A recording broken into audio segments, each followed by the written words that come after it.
Ինչ թանկարժեք զարդեր են գողացել Լուվրից և ինչ է մնացել։ Մինչև հոկտեմբերի 19-ը Լուվրը համարվում էր աշխարհի ամենապաշտպանված թանգարաններից մեկը, բայց նույնիսկ նման գերվերահսկողության պայմաններում հնարավոր եղավ թանգարանից գողություն կատարել, իսկ գողոնը գերթանկարժեք է։ Մինչ ֆրանսիական ոստիկանությունը շարունակում է փնտրել գողերին, հայտնի են դառնում նոր մանրամասներ կողոպուտի վերաբերյալ։ Ֆրանսիայի մշակույթի նախարարությունը հայտնել է, որ Լուվրից գողացվել է 8 թանկարժեք զարդ։ Բարեբախտաբար, գողերը չեն հասցրել իրենց հետ տանել Նապոլեոն III-ի կնոջ կայսրուհի Եվգենիայի թագը։ Ըստ նախարարության, հանցագործները փախչելիս թագը գցել են գետին, իսկ ավելի քան $60 միլիոն արժողությամբ ռեգենտի ադամանդը մնացել է տեղում։ Գողացված իրերի մեջ ականջողեր են և շաբյուղաներով վզնոց, թագուհի Մարի Ամալիայի և թագուհի Օրտանսի հավաքածուներից, ինչպես նաև զարդեր Մարի Լուիզայի հավաքածուից։ Այս արժեքավոր գործերը պահվում էին Ապոլոնի սրահի շքեղ դահլիճում, որը կառուցվել է Լյուդովիկոս 14-ի պատվերով։ Լուվրի թանգարանում կողոպուտը տեղի է ունեցել հոկտեմբերի 19-ի առավոտյան, հենց այն պահին, երբ թանգարանը բացվել է այցելուների համար։ Նրանցից մեկը պատմել է, որ գողերն օգտվել են Լուվրի որոշ հատվածներում անվտանգային բացերից։ Փարիզիանը գրել է, որ հանցագործները ամբողջությամբ քողարկելով իրենց դեմքը թանգարանի շենք են մտել Սենա գետի կողմից, որտեղ շինարարական աշխատանքներ են ընթանում։ Բարձրացել են բեռնատար վերելակով, կոտրել պատուհանի ապակին և մտել սրահ։ Անգին զարդերի գողությունը 7 րոպե է տևել։ Ըստ նախնական տեղեկությունների, հանցագործները, որ 3-ը կամ 4-ն են եղել, թանգարանի տարածքից հեռացել են մոտոցիկլետներով։ Հանցագործությունը եղել է լավ ծրագրված, բայց ոչ երկարատև, ամեն ինչ կատարվել է արագ և համարյա աննկատ, գրում են լրատվամիջոցները։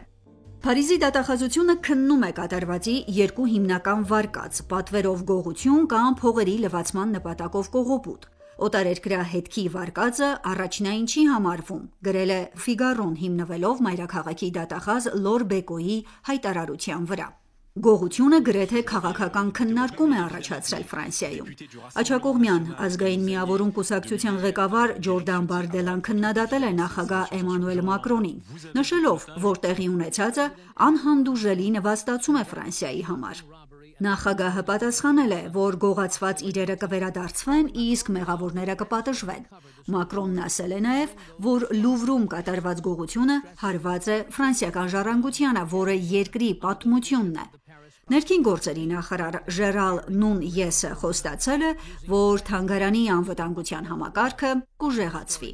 Պատմությանը հայտնի են արվեստի գործերի գողության բազմաթիվ աղմկահարույց դեպքեր։ Ամենահայտնիներից մեկը տեղի է ունեցել 1911 թվականի օգոստոսի 21-ին, կրկին Լուվրից։ Գողացվել էր Լեոնարդո դա Վինչիի աշխարհահռչակ Մոնա Լիզա կտավը։ Գողը Վինչենցո Պերուջան, իտալացի նկարիչ և Լուվրի նախկին աշխատակից, թաքնվել էր թանգարանում և գիշերը դուրս բերել նկարը։ Այն հայտնաբերվել էր 2 տարի անց, 1913-ին, երբ Պերուջան փորձել էր վաճառել կտավը Ֆլորենցիայի պատկերասրահներից մեկին։ Մեկ այլ խոշոր գողության մասին, որը կատարվել էր 1990-ին Բոստոնի Իզաբելա Ստյուարտ Գարդներ թանգարանից, ոստիկանի համազգեստով 2 անձ էր մուտք գործել թանգարան և գողացել արվեստի 13 գործ, ընդհանուր շուրջ $500 միլիոն արժողությամբ։ Գողությունը մինչև օրս բացահայտված չէ, և այդ կտավներն աշխարհի ամենահայտնի անհետ կորած գործերից են։ Թանգարանում մինչև օրս կախված են դատարկ շրջանակներ, որպես հիշեցում այդ գողության մասին։ Սա արվեստի պատմության մեջ դարի կողոպուտն է համարվում։ Արվեստի գործերի գողությունները համաշխարհային խնդիր են։ Եվրոպական ոստիկանական գործակալության Ինտերպոլի տվյալներով աշխարհում տարեկան արվեստի հազարավոր գործեր են գողացվում, և դրանց մեծ մասը երբեք չի հայտնաբերվում, քանի որ տեղափոխվում է մասնավոր հավաքածուներ կամ վաճառվում սև շուկայում։ Ըստ Ինտերպոլի, արվեստի սև շուկան շրջանառությամբ 4-րդն է թմրանյութերի ու զենքի անօրինական վաճառքից և փողերի լվացումից հետո։ Հասմիկ Մարտիրոսյան, Ռադիոլուր։